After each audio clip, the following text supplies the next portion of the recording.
नमस्कार दोस्तों, आज हम गणेश चतुर्थी के इतिहास की एक रोमांचक यात्रा पर चलेंगे। एक ऐसा त्योहार जो मुंबई की धड़कन बन चुका है।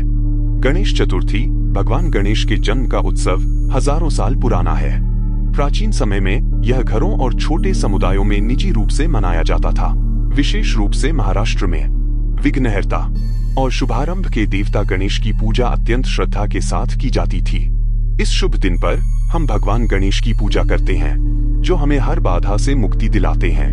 उत्सव की शुरुआत साधारण थी, घर में बनी मिठाइयाँ, छोटे मिट्टी के गणेश और सादे पूजा पाठ।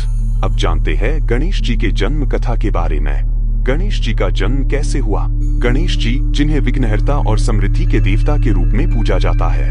गणेश जी की जन्म कथा केवल धार्मिक महत्व की नहीं है, बल्कि यह पेशेवर और व्यक्तिगत जीवन में भी महत्वपूर्ण शिक्षाएं प्रदान करती है।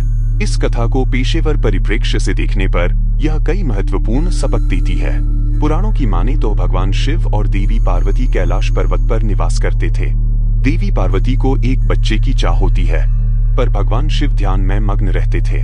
तो देवी पार्वती अपने शरीर के मैल से एक बच्चे को जन्म देती है। ये कहलाता है विनायक, यानी बिना नायक। ने एक दिन स्नान के लिए जाने से पहले देवी पार्वती ने गणेश को घर की रक्षा के लिए नियुक्त किया और उसे आदेश दिया कि वह किसी को भी घर में प्रवेश न करने दे, जब तक कि वह खुद अनुमति न दे। जब देवी पार्वती स्नान के लिए गईं, तो गणेश जी ने उनकी सलाह का पालन करते हुए घर के दरवाजे को बंद कर दिया। भगवान शिव घर पर लौटे, लेकिन गणेश ने उन्हें भी अंदर आने की अनुमति नहीं दी। भगवान शिव ने गुस्से में आकर गणेश जी के सिर को काट दिया। देवी पार्वती ने यह देखकर बहुत दुख महसूस किया और भगवान शिव से गणेश जी को वापस जीवित करने की प्रार्थना की। भगवान शिव ने देवी पार्वती के दुख को समझते हुए गणेश जी को पुनर्जीवित करने का वादा किया।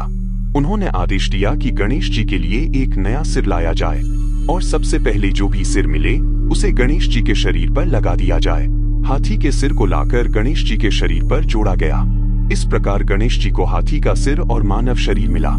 गणेश जी को फिर से जीवित कर दिया गया और भगवान शिव ने उन्हें विघ्नों को दूर करने वाले, बुद्धि और समृद्धि के देवता के रूप में सम्मानित किया। 17वीं शताब्दी में छत्रपति शिवाजी महाराज के शासनकाल के दौरान गणेश चतुर्थी को सार्वजनिक त्योहार के रूप में मनाने का चलन बढ़ा, जो एकता और गर्व का प्रतीक बन गया। अब चलते हैं 1893 के दौर में, जब भारत ब्रिटिश हुकूमत के अधीन था।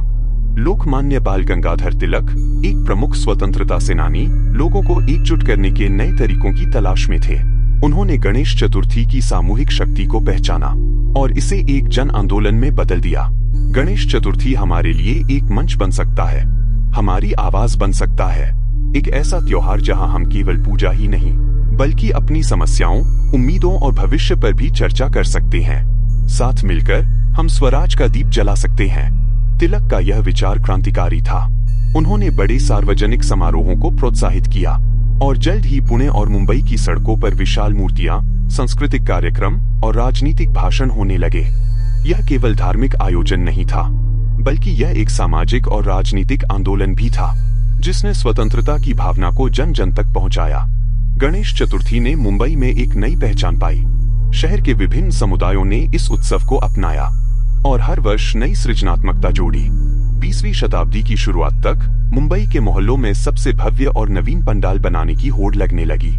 इस तरह गणेश चतुर्थी कला, संस्कृति और सामुदायिक एकता का उत्सव बन गया।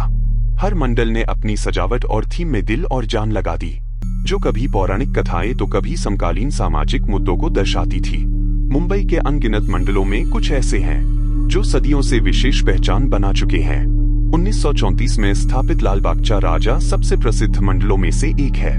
मुंबई में गणेश चतुर्थी का मतलब है लाल बागचा राजा, जो 1934 में शुरू हुआ और आज भी अपार श्रद्धा का केंद्र बना हुआ है। इसी तरह गणेश गली और चेंबूर के मंडल भी अपनी विशिष्टता के लिए प्रसिद्ध है। लाल बागचा राजा की प्रतीक्षा लाखों भक्त साल भर करते हैं। यहाँ की पंक्तियां लंबी होती हैं, लेकिन लोगों का विश्वास और भक्ति उन्हें हर मुश्किल को पार करने की शक्ति देती है। ये सिर्फ एक मूर्ति नहीं, बल्कि करोड़ों लोगों की आस्था और उम्मीदों का प्रतीक है। श्रद्धालुओं का मानना है कि यहाँ की गणेश प्रतिमा उनकी मनोकामनाएं पूरी करती है और इसी विश्वास के कारण हर साल लाखों लोग दर्शन के लिए आते हैं। गणेश गली का मंडल भी अपने अनूठे विषयों और जीवंत सजावट के लिए मशहूर है।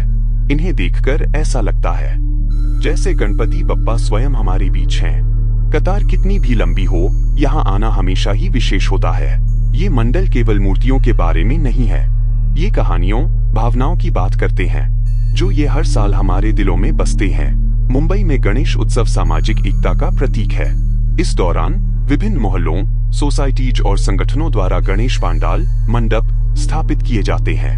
ये पंडाल स्थानीय लोगों के सहयोग और सामूहिक प्रयास से सजाए जाते हैं। उत्सव के दौरान विभिन्न समुदायों और वर्गों के लोग एक साथ मिलकर उत्सव मनाते हैं, जिससे समाज में सहयोग और भाईचारे की भावना को बढ़ावा मिलता है। गणेश उत्सव के दौरान व्यापारिक गतिविधियां भी काफी बढ़ जाती हैं। पंडाल सजाने, मूर्तियों की खरीदारी और उत्सव से संबंधित वस्तुओं की बिक्री में वृद्धि होती है। इस दौरान स्थानीय व्यवसायों और विक्रेताओं को अच्छा लाभ होता है। गणेश उत्सव के दौरान मुंबई में पर्यटकों की भीड़ बढ़ जाती है। लोग शहर की कला, संस्कृति और भव्य पंडालों को देखने के लिए मुंबई आते हैं, जिससे पर्यटन उद्योग को बढ़ावा मिलता है। इसके अलावा होटल, रेस्टोरेंट और ट्रांसपोर्ट सेवाओं का भी इस दौरान अच्छा व्यापार होता है। गणेश चतुर्थी का सबसे भावुक क्षण होता है विसर्जन। मुंबई में गणेश विसर्जन, जिसे गणेश चतुर्थी के उत्सव का अंतिम दिन माना जाता है, एक भव्य और भावनात्मक आयोजन होता है।